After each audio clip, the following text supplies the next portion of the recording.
I do think he struck a more dovish tone. Okay. He was really focusing primarily on the cooling labor market. Now, everybody looked at the June jobs report, breathed a little bit of a sigh of relief when the unemployment rate ticked down and we registered 147,000 jobs added during the month. Waller completely discounted that report. He said, look, all the hiring was concentrated in the public sector. Private sector hiring was really slow. The availability of labor supply is diminishing, and we should be cautious about the labor market at this moment. In fact, not only do we talk about cracks in the labor market, he compared the current economic situation to standing on a frozen pond and feeling cracks in the surface of the ice below his feet. He's definitely striking a dovish tone, and he's preparing markets to brace themselves for when he dissents from the consensus in July and instead votes for a rate cut. But the consensus on the committee will be to hold rates steady. It's kind of hard to kind of parse through, how seriously we should be taking his message. Is it like, how much does it really tell us about the strength of the economy versus someone trying to be the Fed chair, trying to say, what Trump wants to hear? Obviously, the Fed claims that they're not politicized, but it does feel like everything these days is becoming It does feel political. that way. Yeah, it does feel that way, and there could be a little bit of politicking going on.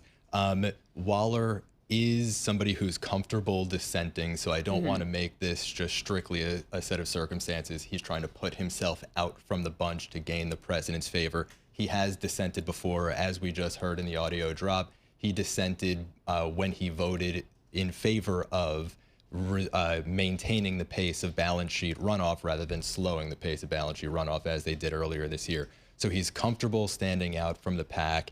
He has been very right about the labor market so far. He was outside of the pack saying that, look, firing would not take off. Instead, the cooling of the labor market would instead be a diminishing excess demand for labor, falling job openings. And that's exactly what we've seen. So he has a lot of credibility, and I don't think that there's any downside for him in maintaining his position as somebody who's a little bit more dovish than the rest of the pack. Yeah, one of the things I found interesting during this interview is they, kept asking him, would you take the position of Fed chair? And he kept saying, if I was asked, I would take it. And then he said, well, I haven't been asked. So what was your whole take on that about that position of Fed chair?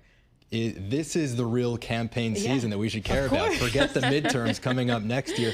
It's very clear that folks are campaigning right now. Kevin Warsh, it seems like, is on every single news outlet.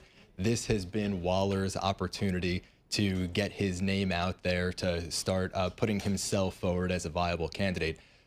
Right now, we think that Kevin Hassett, who's currently working in the White House, might be the top contender. He's worked with Trump for years. He was in the first Trump White House. His expertise is a little bit more focused on taxes than on monetary policy. And so that might be a point against him. He might have a little bit of a harder confirmation process.